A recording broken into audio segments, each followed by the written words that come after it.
Hoy, miércoles 13 de enero del año 2021, estamos reiniciando nuestros estudios después de un breve lapso de 2 semanas y le damos la bienvenida a todos nuestros amigos que nos han seguido estos estudios a lo largo del año 2020. Continuaremos durante este año 21 los estudios del Evangelio de Juan los días miércoles eh, para ir aprendiendo lo que este Evangelio tan enriquecedor tiene para nosotros. Reciba una cordial bienvenida y les mando un saludo a todos los que nos, nos siguen. Vamos a comenzar con una oración. Padre que estás en el cielo, en el nombre del Señor Jesús, te damos las gracias porque nos has permitido retornar este año 2021 para iniciar los estudios bíblicos de miércoles. Te ruego tu bendición a lo largo de los próximos miércoles. Quieras tú darnos la mayor cantidad de miércoles del año 2021 con el enriquecimiento de tu espíritu para poder seguirte en la revelación de tu palabra. Danos ese poder de sabiduría de tu Espíritu Santo, en el nombre de Jesús te lo pido, amén. Muy bien, el tema que quiero desarrollar este primer estudio del año 21 es la puerta, y lo estamos basando en el Evangelio de Juan capítulo 10 versículo 6. Dice, esta alegoría les dijo Jesús, pero ellos no entendieron qué era lo que les quería decir. Es una eh, comparación, una figura literaria con la que Jesús les está hablando. Sus interlocutores no se dieron por entendidos, no entendieron. Entonces, sigue diciendo el versículo 7, volvió pues Jesús a decirles, de cierto os digo, yo soy la puerta de las ovejas.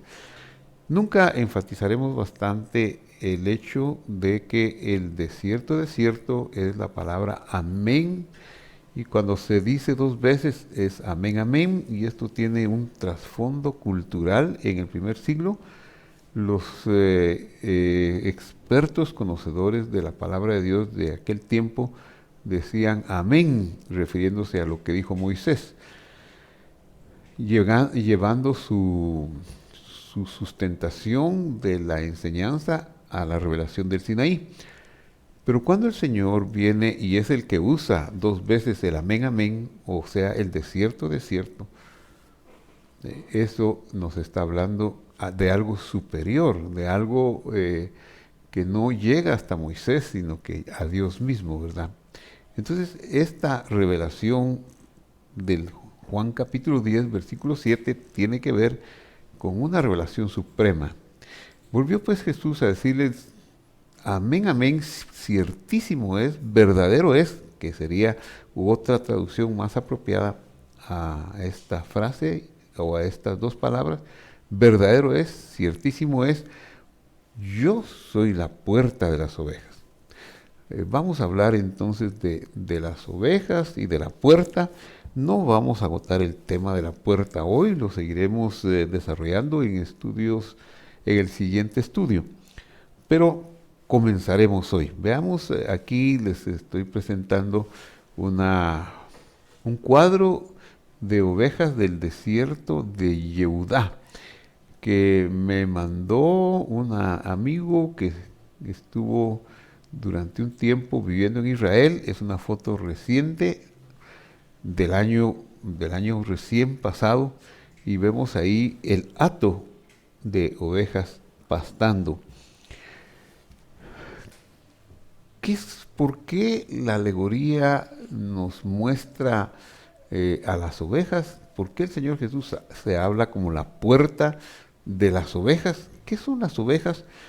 Entonces, nuestra cultura ya no es ganadera y las ovejas son un poquito extrañas a la cultura por ejemplo, de nuestro país en la zona central.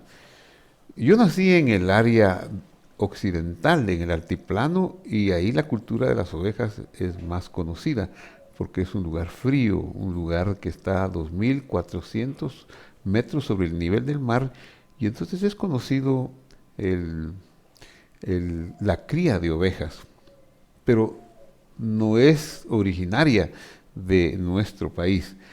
La oveja, que se le conoce en términos más técnicos como Ovis orientalis aries, es un mamífero cuadrúpedo, angulado, doméstico, usado como ganado.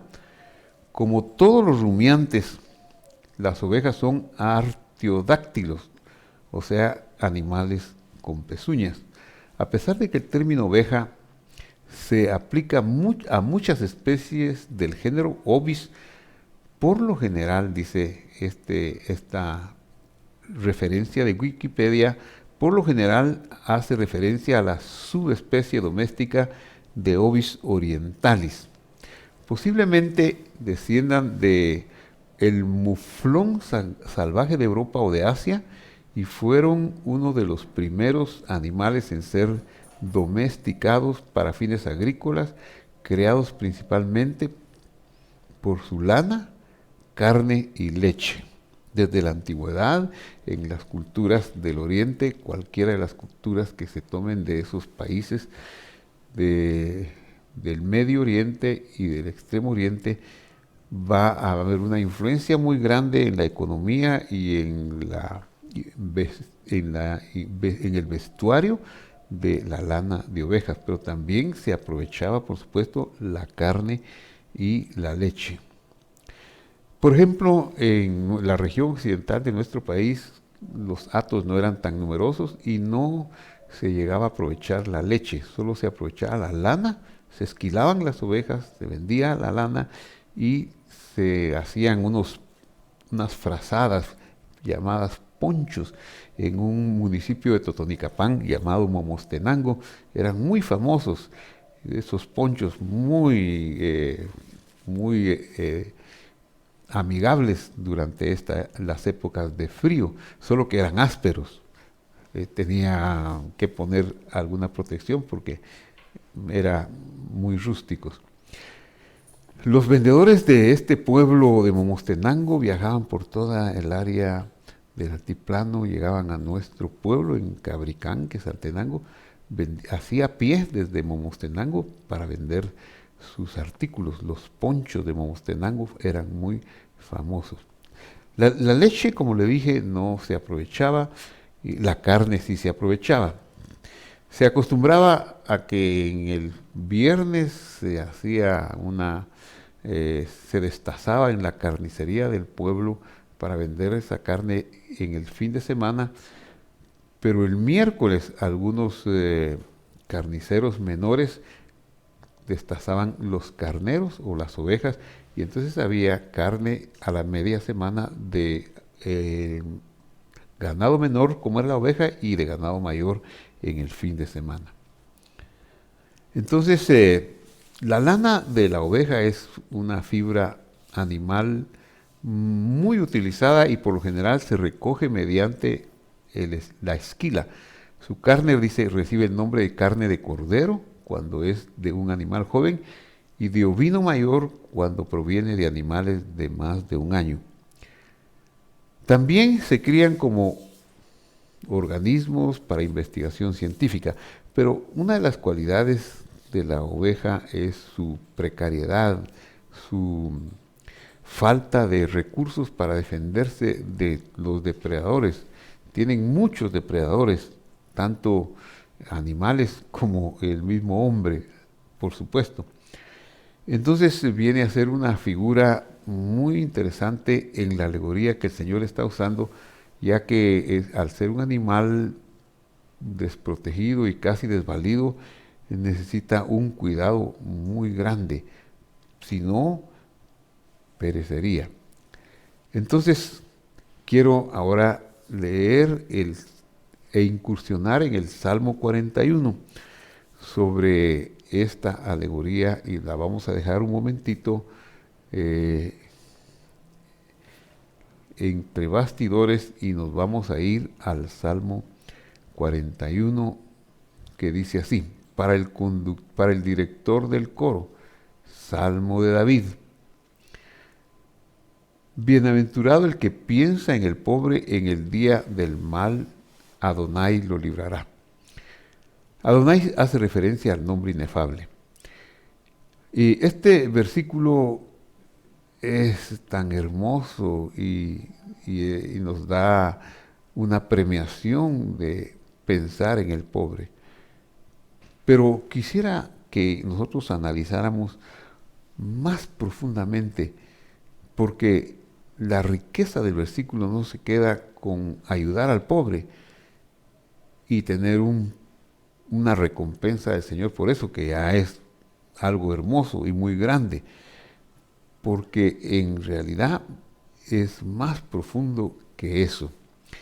Por eso quisiera compartir con ustedes algunos comentarios sobre los versículos 1 y 2 del Salmo 41 y sacarle la riqueza que contienen. La palabra bienaventurado en este versículo y en otros versículos como en el Salmo 1 y en cualquier otra donde aparezca la palabra bienaventurado, es la palabra castellana utilizada para traducir la palabra hebrea ashre, ashre. Ashre, ¿qué es ashre? ¿Qué es ashre? Ashre viene originada de la palabra esher, que significa felicidad. Y aquí en el Salmo 41.1 que aparece, para los que no conocen hebreo, quizá pues necesito explicarles que este es un sustantivo que está ligado a algo más. Y esa finalización que suena como ashrei, como una i, nos está hablando de que es algo que pertenece al siguiente sustantivo o a la siguiente palabra. Si la palabra esher es la original y significa felicidad, entonces ashrei sería felicidad de. Felicidad de. ¿Y de quién? La felicidad solo puede venir de Dios. La felicidad o la bendición o todas las cosas que anhelamos solo pueden ser del cielo. Por lo tanto, aquí nos está hablando de algo que tiene que ver con el cielo. Entonces, Arre es la felicidad del cielo de Dios para que van a ser depositadas a alguien en la tierra. ¿Para quién? ¿A quién le va a ser concedida esa dicha, esa felicidad? Nuestras traducciones normales o tradicionales de la Biblia, en la palabra del Salmo 1, donde aparece Ashrei, o en otras partes, o lo que se conoce también en los evangelios como las bienaventuranzas, nos han querido decir, algunas veces dicen, algunas traducciones dice dichoso o feliz, porque eso es la idea, una felicidad. Pero la riqueza del vocablo hebreo es la felicidad del cielo, o sea, la riqueza le pertenece a Dios. Y esa riqueza es para alguien que hace algo. Aquí vimos bienaventurado el que piensa en el pobre, o la riqueza del cielo es para el que piensa en el pobre. Pero le dije que íbamos a profundizar para ver si es solo para el que piensa en el pobre o si hay algo más. Y eso es lo que queremos ver en esta diapositiva. La palabra piensa, porque es bienaventurado el que piensa, es mashkil. Mashkil. Esta palabra, ¿qué significa mashkil? Es un participio causativo y significa que hacemos contacto con la conciencia y la realidad espiritual. Es decir, mashkil es una especie de inteligencia causada por por una actitud de hacernos un examen, de hacernos una reflexión, un juicio personal de meditación ante Dios, antes de pedirle cualquier cosa o antes de hacer alguna acción de alabanza. Es un examen, es una inteligencia de examinarnos a nosotros mismos, es decir, contactar la realidad espiritual, ver cuál es mi posición, mi punto, y a un nivel quizá muy rápido pueden pasar muchas escenas que me pueden indicar que hay cosas que tengo que arreglar, que tengo que cambiar, decisiones que tengo que corregir, etcétera, etcétera. Entonces, la felicidad de Dios es para aquel que se dispone a hacer un examen de sí mismo, más que pensar en el pobre para darle un dinero al pobre, como lo hemos entendido siempre, es algo diferente. Porque dice, Ashrei maskil dol. Ashrei, bienaventurado, maskil, el que piensa, dol, dice el pobre. Así lo hemos traducido, el pobre. Y claro, es natural que pensemos que es el pobre porque sí es el pobre. Dol es el pobre. De hecho, la palabra puerta se escribe de esta manera, con estas letras, le falta una al final, pero Dalet sería la palabra puerta. Y se asocia con el mendigo, con el pobre, porque está a la puerta del templo, a la puerta de la ciudad, a la puerta de una calle importante, esperando que alguien lo ayude con sus dádivas, con su generosidad, con sus limosnas. Ese es su trabajo, vivir de la caridad de las personas que puedan tener el deseo de auxiliarlo. Y claro, se presta pues este vocablo dol para pensar que ahí diría dichoso, o la felicidad de Dios es para aquel que piensa en el pobre. Pero como ya dijimos, que más que pensar la palabra antes de dol es una investigación personal de una realidad espiritual, y que eso tiene una premiación del cielo.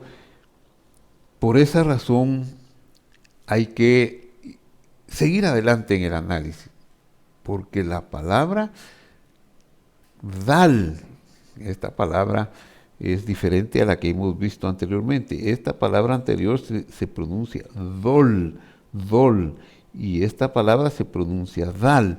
La palabra dal que estoy señalando aquí, y que usted puede ver con el cursor, está vocalizada de manera que en castellano sonaría dal, y eso significa el menesteroso, el pobre, el mendigo.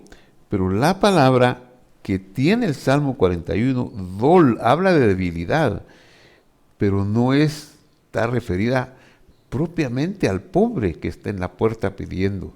Está referida a otro concepto más profundo, más interesante.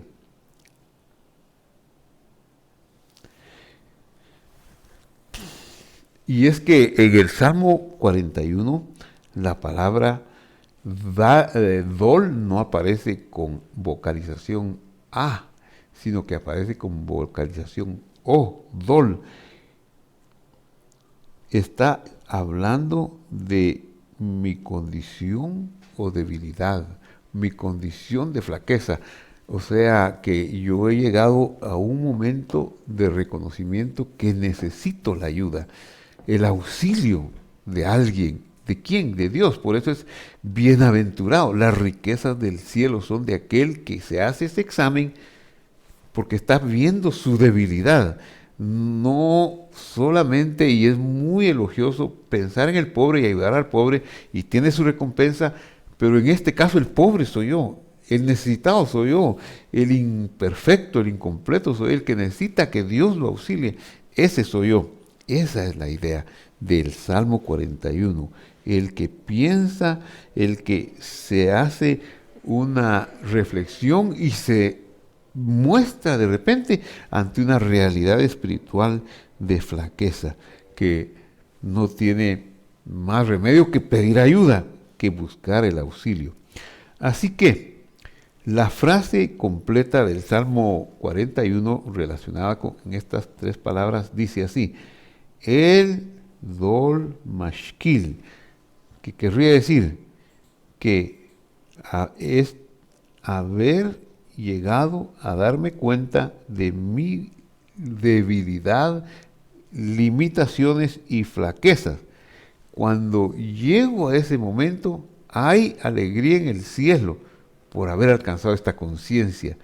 Y ahora, si yo ya alcancé esa conciencia de que solo no puedo, porque soy como una oveja desvalida, desprotegida, expuesta a los peligros de los depredadores, el lobo, el zorro, cualquiera, porque la oveja, aunque sea su depredador más pequeño, no se defiende, se queda estática, no sabe defender, no tiene las herramientas para defenderse, y eso es lo que somos nosotros después de la intervención del pecado que nos destituyó de la gloria de Dios, nos dejó desvalidos y expuestos a nuestros depredadores. Por eso, haber llegado a esa conciencia, el dol mashkil, eso causa la alegría del cielo, porque voy a tener una respuesta. ¿Cuál es la respuesta? Si llego a ese nivel, ¿cuál es la respuesta que voy a tener? Dice el resto, la continuación del versículo 1 dice: en el día del mal, Adonai lo librará. En el día del mal, Adonai lo librará. Esa es la respuesta. O sea, en el día que somos conscientes de nuestras limitaciones, que el mal es prevalente, que no puedo luchar contra él, que las fuerzas no me alcanzan, en ese día, Él, Dios, el Señor Jesús, en la alegoría, es la puerta por donde podemos escapar. Es la puerta que nos va a dar la salida de ese mal. Eso es lo hermoso, lo interesantísimo. Y esto lo podemos ampliar un poquito con lo que escribió el apóstol Pablo en 1 Corintios 10:13, cuando dijo: no os ha sobrevenido ninguna tentación que no sea común a los hombres. Pero fiel es Dios, que no permitirá que vosotros seáis tentados más allá de lo que podéis soportar. Es decir, que nosotros no debemos darnos por vencidos ante una prueba, ante una situación adversa, y pensar que Dios nos abandonó, pensar que estamos como la oveja, porque suceden cosas en la vida, hay baches en la vida, hay tribulaciones y angustias que nos perforan la conciencia y el alma, y pareciera que estamos abandonados, pareciera que nadie está para ayudarnos.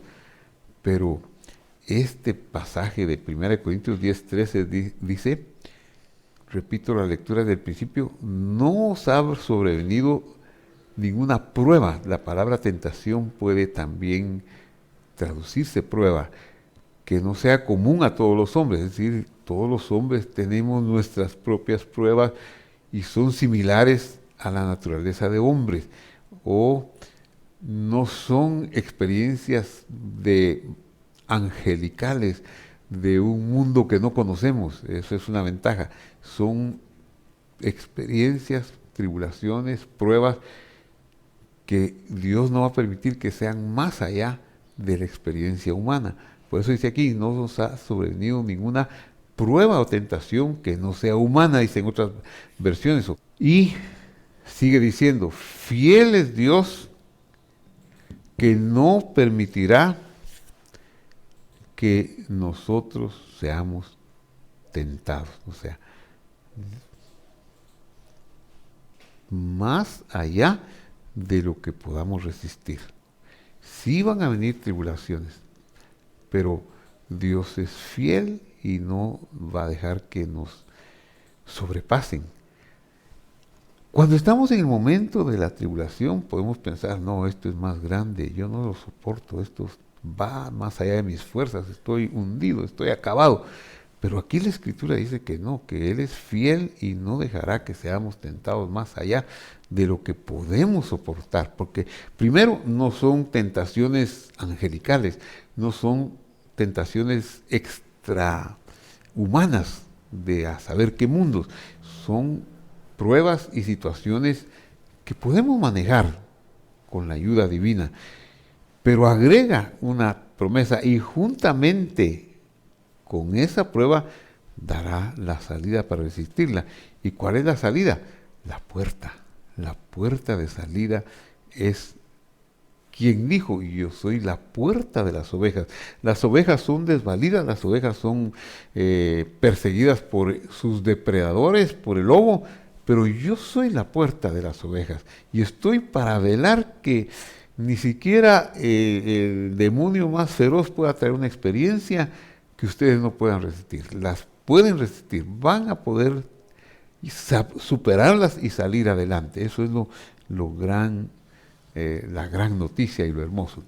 Entonces, el Salmo 41 sigue diciendo, verso 2, solo cuando el Señor lo guarde y le dé vida, será bienaventurado sobre la tierra. Ahora, aquella persona que logró tener un examen, una conciencia espiritual y saber que es limitado, por eso la palabra oración es tan interesante. La palabra oración en hebreo es un verbo reflexivo, no es un verbo de pedir, pedir, pedir, Señor, dame, dame. Es un verbo que invita a hacer un juicio personal, a analizarme y a conocer la revelación de la palabra de la Biblia. Por eso es tan interesante conocer la Biblia, conocer estas escrituras, porque así podemos tener un entendimiento sobre las tentaciones, sobre las pruebas y sobre lo que pedimos, que a veces no es de pedir, sino de tener una conciencia espiritual, porque entonces nos va a venir la dicha, la alegría de Dios, de que al haber hecho un análisis de nuestra situación, precaria situación, nos muestra la puerta de salida, la puerta de escape a la prueba o a la tentación que estamos teniendo. Y por eso viene a renglón seguido el versículo 2 del Salmo 41. Solo cuando Adonai lo guarde y le dé vida, será bienaventurado sobre la tierra. Es decir, no, la bienaventuranza es darnos cuenta, somos débiles, pero Dios es la puerta. El Señor es la puerta.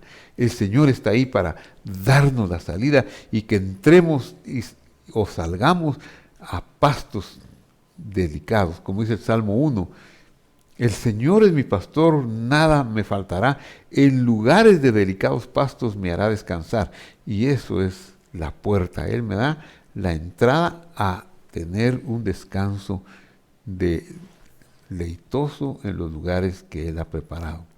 Y agrega, y no lo entregarás a la voluntad de sus enemigos. Veamos unos comentarios sobre este versículo.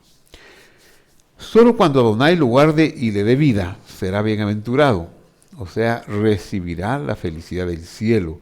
Esa es la razón de la secuencia de los versículos 1 y 2, para llegar a este punto que Dios nos quiere guardar.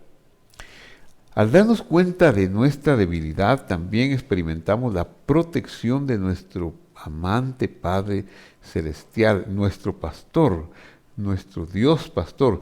Él nos guardará, nos dará vida, aunque estemos en un lugar yermo. Y eso es cuando somos llamados dichosos, cuando Él nos da la vida, cuando Él nos muestra la puerta de los pastos verdes, es cuando somos llamados dichosos. Entonces nos conviene darnos cuenta de nuestra debilidad, nos conviene dejar de poner la confianza en nosotros mismos y pensar que nosotros somos los que arreglamos nuestra vida y somos los que podemos sacarla sin necesidad de mayores intervenciones externas y más que externas, divinas. Muy bien, entonces el Salmo 41.2 también dice, y no lo entregarás a la voluntad de sus enemigos. Literalmente dice, y no lo dará a sus enemigos, no dará a sus enemigos su cuello, o su nefesh. La palabra nefesh significa, es un ser vivo que respira, eso significa un cuello que respira, un pescuezo respirador. Eso es donde viene la vida a nosotros a través del aire, la oxigenación de nuestro cuerpo, etcétera, etcétera. Entonces, tenemos que averiguar quiénes son nuestros enemigos, cuál es la voluntad de nuestros enemigos a la cual no nos está siendo, no hemos sido entregados por parte del Señor. Y eso nos lo va a explicar el libro de Proverbios de muy buena manera. Proverbios 3:1 dice, hijo mío, no te olvides de mi Torá, dice aquí, de mi Torá.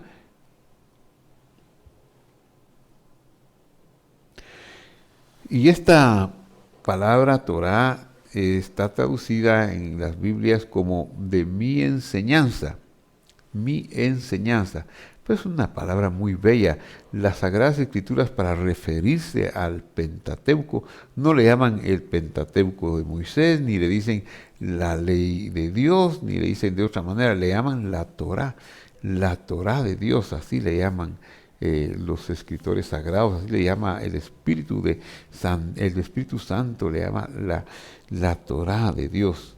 Claro, ha sido traducida ley al castellano y al griego, pero es porque no había un concepto que pudiera captar la riqueza de la palabra Torah.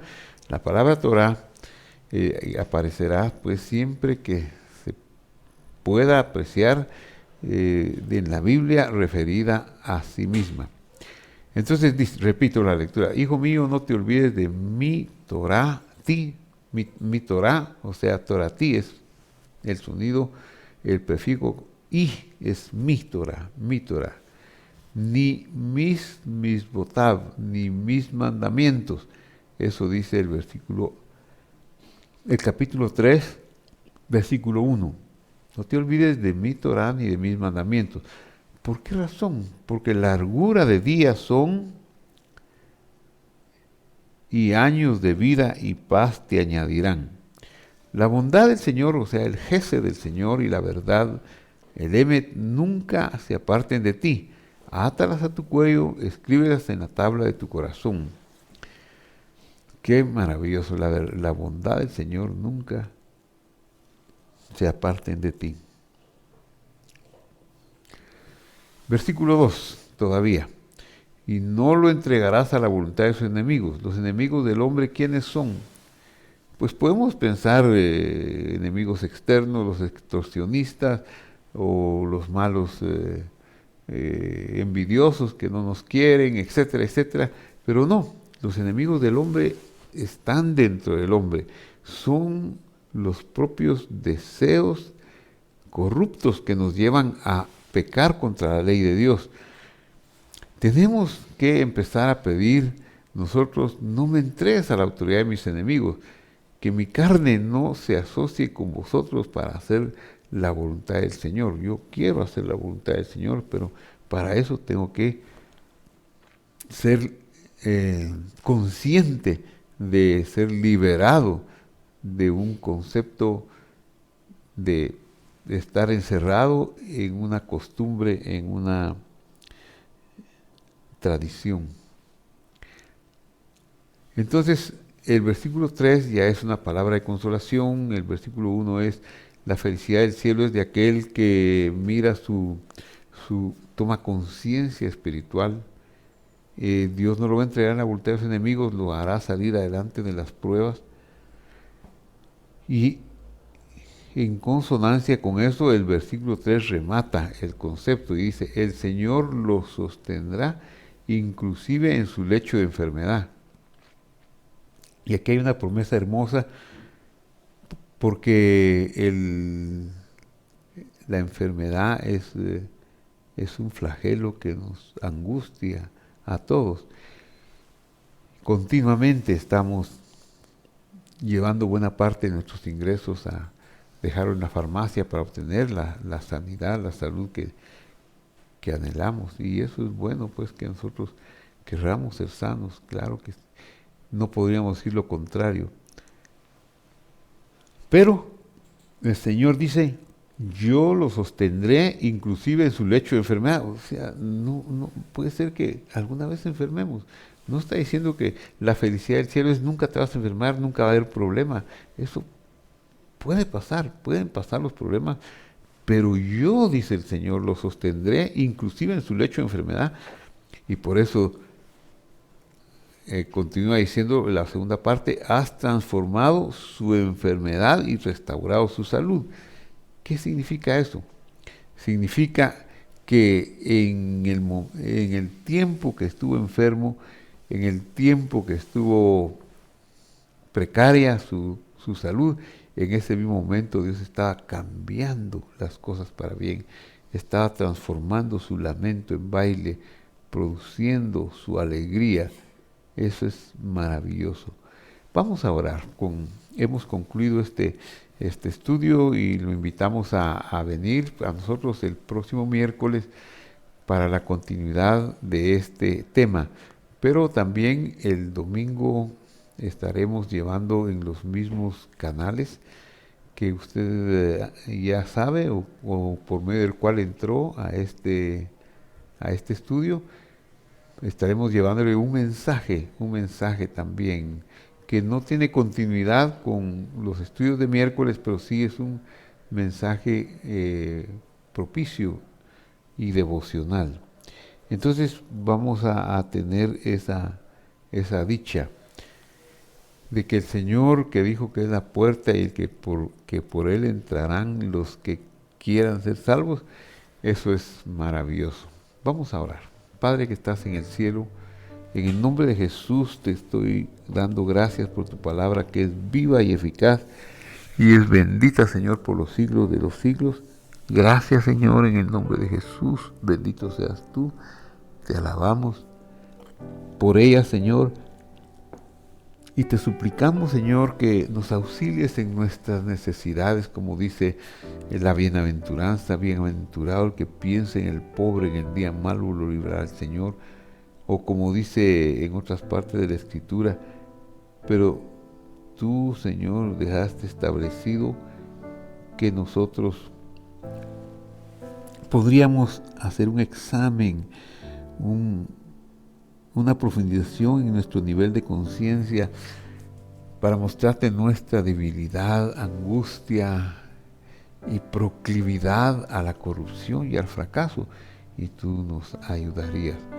Gracias, Señor, porque tú eres el único que puede sostenernos, transformando lo negativo de una enfermedad en una sanidad, porque puedes restaurar nuestra salud y porque puedes también darnos el contentamiento de una vida abundante. Señor, esta semana estamos muy tristes por los acontecimientos que han sucedido muy cerca a nosotros. Estamos rogándote, Señor, por consuelo para Leti y la familia de Leti, por la partida, el fallecimiento de nuestro amado hermano Ricardo José Mayén, para que tú pongas tu cualidad sobre él, sobre ella, y que sobre su familia, sobre su esposa, Señor. Yo te pido en el nombre de Jesús que ahora que Ricardo ha sido llamado por ti para dejar este mundo, auxilies a Leti y su esposa a Cindy, a Leti su madrecita, a Cindy su esposa y a todas las personas, a su papá también, que han estado impactadas por este suceso tan tremendo. Te lo ruego, Señor, en el nombre de Jesús. Gracias, Señor. Bendice a todos nuestros oyentes en cualquier parte del mundo donde se encuentren. Llévales tu bendición, tu gracia, y que esta sea una palabra para aportar y atraer las riquezas del cielo a través de una conciencia limpia de debilidad. En el nombre de Jesús. Amén. Muy bien, querido televidente, dejamos el estudio aquí y nos volveremos dentro de unos días, dentro de 8 días exactamente, para estar con ustedes. Que Dios los bendiga.